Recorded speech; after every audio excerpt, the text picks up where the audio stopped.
Good morning students, कैसे हैं आप सब। उम्मीद करती हूँ आप लोग अच्छे होंगे। आज आपकी वर्कशीट नंबर 41 आई है। इसे अच्छे से लेबल कीजिए, डेट डाल लीजिए, क्लास, सब्जेक्ट, अपना नाम, अपने टीचर का नाम लिख लीजिए। प्यारे बच्चों, आज आपका 2021 का लास्ट डे है, 31 दिसंबर है। कल से न्यू ईयर शुरू हो जाएगा। उम्मीद करती हूँ नया साल आप लोगों के लिए खूब ढेर सारी खुशियाँ लेके आए। मेरी तरफ से, हमारी पूरी टीम की तरफ से wish you very very happy new year. अच्छे से पढ़ाई कीजिएगा, घर में रहिएगा, है ना, और अच्छे से न्यू ईयर सेलिब्रेट कीजिएगा। कहीं बाहर जाने की ज़रूरत नहीं है, क्योंकि जैसा कि आप सब जानते हैं दोबारा से कोरोना शुरू हो गया है। आई डोंट नो कितनी हकीकत है, लेकिन सिक्योरिटी अपने हाथ में होती है ना। चलिए चैप्टर शुरू करते हैं। तो ह्यूमन इन्वायरमेंट इंटीग्रेशन के बारे में ही हम लोग पढ़ रहे हैं। इंट्रैक्शन क्या पढ़ रहे हैं, the tropical and the subtropical regions. Dear children, प्यारे बच्चों, एज वी नो, जैसा हमने जाना था, that rainfall is an important factor in the growth of the flora of any place. यानी कि किसी भी जगह पर खेती बाड़ी के लिए, है ना, किसी भी जगह पर खेती बाड़ी के लिए बारिश का होना बहुत ज़रूरी है। ठीक है, तो अब ये बोलते हैं in the region where due to excess rainfall, यानी कि वो जगह जहाँ पे बहुत ज़्यादा बारिश हो जाती है, डेनिस फॉरेस्ट ग्रोम, वहाँ पे अपने आप से कुछ जंगल, कुछ पेड़ पौधे निकल आते हैं। They are called as rain forest, इसे हम लोग रेन फॉरेस्ट के नाम से जानते हैं। Let's know about the rain forest. आज हम लोग रेन फॉरेस्ट के बारे में जानेंगे, स्पेशली ऑफ द अमेजन बेसन and it habitant.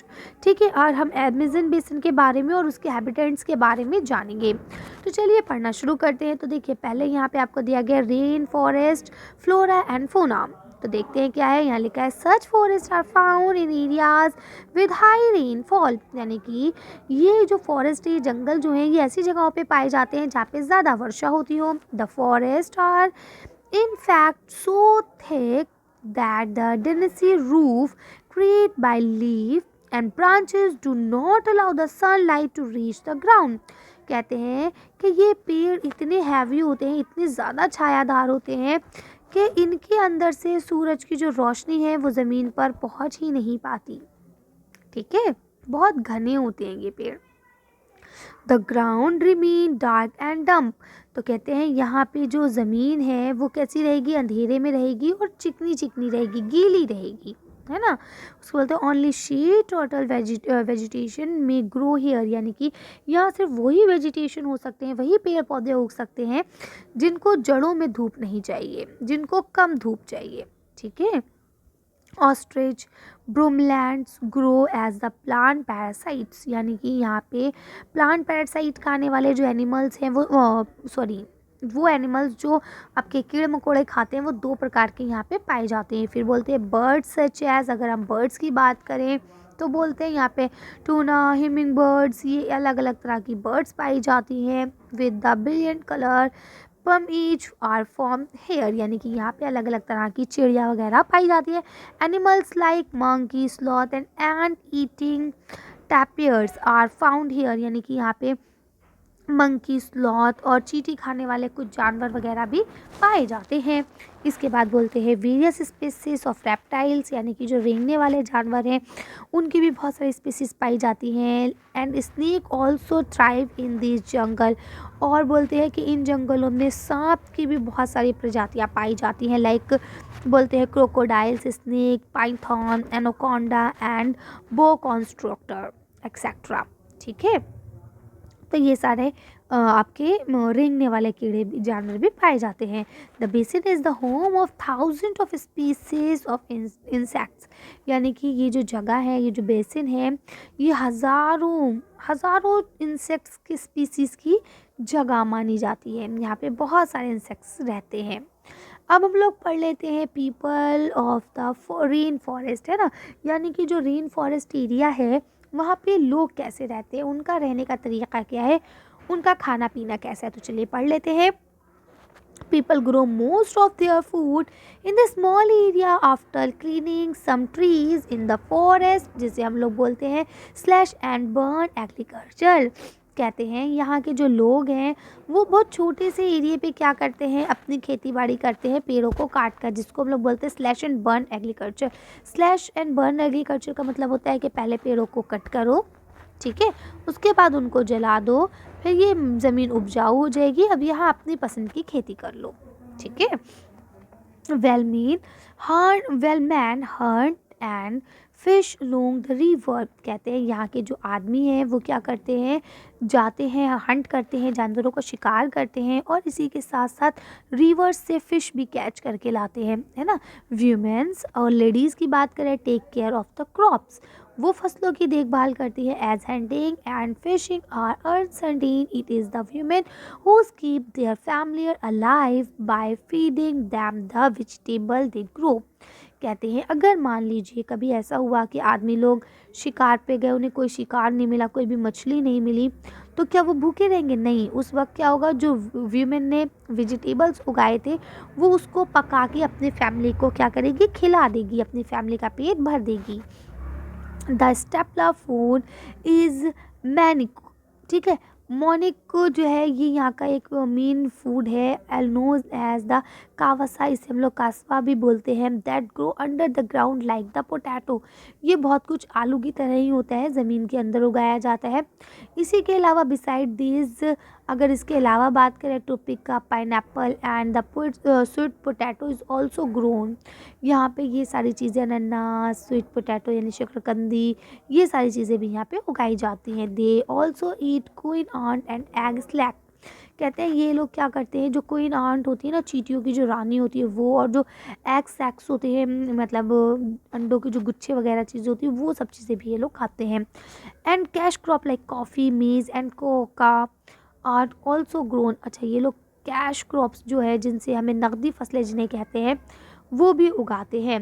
The rain forest provide a lot of would for the houses, यानी कि रेन फॉरेस्ट जो है हमें लकड़ी प्रोवाइड करती है घर बनाने के लिए।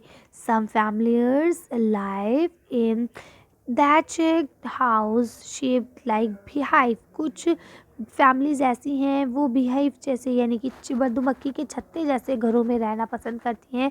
दे are another larger apartment like house called maloca with a steeply slant roof. अब बोलते हैं कुछ लोग तो बिहाइव जैसे कच्चे कच्चे घरों में रहते हैं और कुछ लोग अपार्टमेंट्स में रहते हैं जो स्लाइटली रूफ्स के साथ रहते हैं, ठीक है। अब बोलते हैं change in the life of Amazon basin, यानी अमेजन बेसिन की जो ज़िंदगी है उसमें चेंजेस कहाँ और कैसे आए, तो चलिए पढ़ लेते हैं। इन 1970, अगर हम 1970 की बात करें, the trans Amazon highway made all parts of the rain forest accessible. कहते हैं कि अमेज़न 1970 में जो ये एक नीति बनी है ना, इसने क्या करा, अमेज़न के जंगल में हर कोने में जाना बहुत आसान कर दिया। Aircraft and helicopter are also use for reaching various places.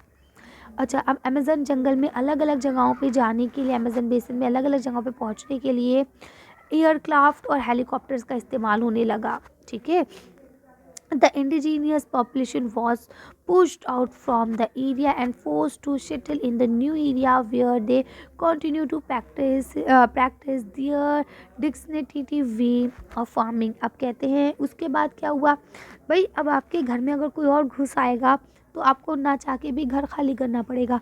Same उसी तरह से जो वहाँ के आदिवासी लोग थे, जो वहाँ के रहने वाले लोग थे, उनको वहाँ से क्या कर दिया गया, भगा दिया गया, पुश आउट कर दिया गया। चलो तुम यहाँ से भागो और किसी और एरिया में जाके, किसी नए एरिया में जाके अपना सेटल करो, ठीक है।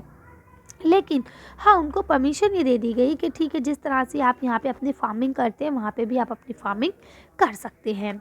उसके बाद बोलते हैं the developmental activities are leading to the gradually destruction of the biologically डिसर्व रेन फॉरेस्ट। अब क्या बोलते हैं कि अब वहाँ पे अलग अलग तरह की डेवलपमेंटल एक्टिविटीज़ होने लगी हैं, जिसकी वजह से वहाँ की जो बायोलॉजिकल डाइवर्सिटी है वो बहुत ज़्यादा इफ़ेक्ट हो रही है। It is estimate that a large area of the rainforest has been disappeared annually in the Amazon basin। अब क्या हो रहा है कि जो आपका बहुत सारा रेन फॉरेस्ट का एरिया है वो डिसअपियर ही हो रहा है, हर साल उस पर क्या हो रहा है, डिफॉरेस्टेशन हो रहा है, वो ख़राब होता जा रहा है। This description of forest has a much wild implementation, यानी कि इस पे इसका बहुत ज़्यादा इफ़ेक्ट पड़ रहा है। The top soil is washed away, उसके ऊपर की जो उपजाऊ लहर मिट्टी है वो बह जा रही है एज द रेन फॉल, बारिश की वजह से। And lush forest turn into the barren landscape, और जो अच्छी ज़मीन हुआ करती थी खेती के लिए, जो उपजाऊ ज़मीन होती थी, वो बैरिल यानी बंजर ज़मीन में बदल रही है। ठीक है, तो क्यों हो रहा है, देखिए अच्छी भली ज़िंदगी थी वहाँ की, लेकिन हमने पहुँच के अपनी कलाकारी शुरू करी और वहाँ पे सब कुछ ख़राब हो गया, है ना। अब देखिए यहाँ बोलते हैं स्लैश एंड बर्न। अब स्लैश एंड बर्न की जो नीति है ये क्या है, यानी कि आपका क्या था, अभी हमने बताया था ना आपको, कटन एवं दहन, इस तरह से कुछ है। ठीक है, तो बोलते हैं is a way of cultivating land where farmers clean a piece of land by slashing or cutting down the trees and brushes। अब क्या है, ये एक प्रोसेस है, एक प्रक्रिया है खेती बाड़ी करने की, जिसमें जो फार्मर्स होते हैं वो ज़मीन के एक टुकड़े को क्या करते हैं, काटते हैं, साफ़ कर देते हैं, पेड़ पौधे और झाड़ियाँ, है ना। दीज आर देन बर्नड, उसके बाद इसे जलाते हैं, विच release the nutrition into the soil. अच्छा, जलाने से क्या होता है कि जो ऐश यानी राख है वो अपने न्यूट्रिशन को छोड़ देती है मिट्टी में। Now crops are grow, it is the cleared field for a few year. अब क्या होता है, इस साफ ज़मीन में कुछ सालों तक इस पे खेती की जाती है। After repeatedly using the patch of land, जब ये ज़मीन के टुकड़े को बार बार इस्तेमाल कर लिया जाता है, the soil lose it nutrition. अब उससे क्या होगा, जो मिट्टी है वो अपने न्यूट्रिशन को खो देगी। So it is the abandoned, उसके बाद क्या करते हैं, इसे छोड़ देते हैं। Then they clear another plot of land to plants. अब कहते हैं फिर वो इधर का, ये अब ये इन्होंने छोड़ दिया, अब वो इधर जाएंगे, इसको साफ करेंगे, जलाएंगे, ठीक है, और इसे साफ करने के बाद क्या करेंगे, अब खेती करेंगे। तो बोलते हैं इन द मीन टाइम, जब इसमें टाइम लग रहा होता है, youngs tree grown in the old field. अब इस फील्ड में जो है नए नए पेड़ निकल आते हैं। This way soil fertility is restored, यानी कि जो मिट्टी की उपजाऊता है, उसकी न्यूट्रिशन है, वो क्या होता है, रिस्टोर हो जाते हैं। People can then return to it and start cultivating is again. इसके बाद क्या होता है कि जब ये ज़मीन अच्छी हो जाती है तो अब यहाँ की ज़मीन बंजर हो जाएगी, तो लोग वापस इसी ज़मीन पे आ जाते हैं और इसको छोड़ देते हैं। ठीक है, अब उम्मीद करती हूँ आपको वर्कशीट अच्छे से समझ में आ गई होगी। लास्टली यहाँ पे आपको 3 क्वेश्चन दिए गए हैं। फर्स्ट क्वेश्चन लिखा है which crop do the people of Amazon basin grow, है ना, यानी अमेजन बेसिन में रहने वाले लोग कौन सी फसलें उगाया करते हैं। चलिए आंसर देख लेते हैं इसका। देखिए आप इसका आंसर यहाँ से लिख सकते हैं कि द स्टेपला फूड, यहाँ पे जो मेन फूड खाया जाता है वो मैनिको है। इसके अलावा यहाँ पे बहुत सारी और पाइनएप्पल, ये वो सारी तरह की फसलें उगाई जाती हैं, कॉफ़ी, मेज़, कोको वगैरह वगैरह। ठीक है, नेक्स्ट क्वेश्चन यहाँ लिखा हुआ है give reason for the description of the rainfall, है ना, यानी कि रेन फॉरेस्ट जो है उसका बंजर होने का क्या कारण है, लिखिए। इसका आंसर आप यहाँ से लिख सकते हैं कि भाई यहाँ की जो डिस्क्रिटेशन हो रहा है फॉरेस्ट का, उसका मेन रीज़न यही है कि जो अपर टॉप लेयर की जो सॉइल है वो क्या हो जाती है, बह जाती है रेनफॉल की वजह से, है ना। और फिर क्या होता है, जो अच्छा भला घना जंगल होता है वो क्या हो जाता है, बिल्कुल बंजर बन जाता है। लास्ट क्वेश्चन लिखा जस्टिफाई द स्टेटमेंट, इस स्टेटमेंट को जस्टिफाई कीजिए। बोलते हैं Amazon basin is exceptionally rich in diversity of fauna. ठीक है, यानी कि जो अमेजन बेसिन है वहाँ पे बहुत सारी प्रजातियाँ पाई जाती हैं, इसलिए वो बहुत रिच है प्रजातियों के मामले में।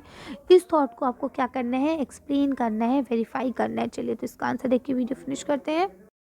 देखिए आप इसका आंसर यहाँ से लिख सकते हैं द रेन फॉरेस्ट, यानी कि जो ये आपके वर्षा वन है of the Amazon basin is very rich for फोना के अकॉर्डिंग बहुत ज़्यादा ये रिच है। क्यों, क्योंकि यहाँ पे बर्ड्स की, एनिमल्स की, ट्रीज़ की बहुत सारी वैरायटीज़ पाई जाती हैं। ठीक है, तो इस तरह से ये सारी चीज़ें आप यहाँ से लिख सकते हैं। चलिए तो आज की वीडियो को हम ये ख़त्म करते हैं। आज की वर्कशीट में बस इतना ही। अगर आपको हमारी वीडियो पसंद आई हो तो प्लीज़ इसे लाइक और शेयर करें। अगर अभी तक आपने हमारे चैनल को सब्सक्राइब नहीं किया तो प्लीज़ हमारे चैनल को सब्सक्राइब करें। Thank you for watching.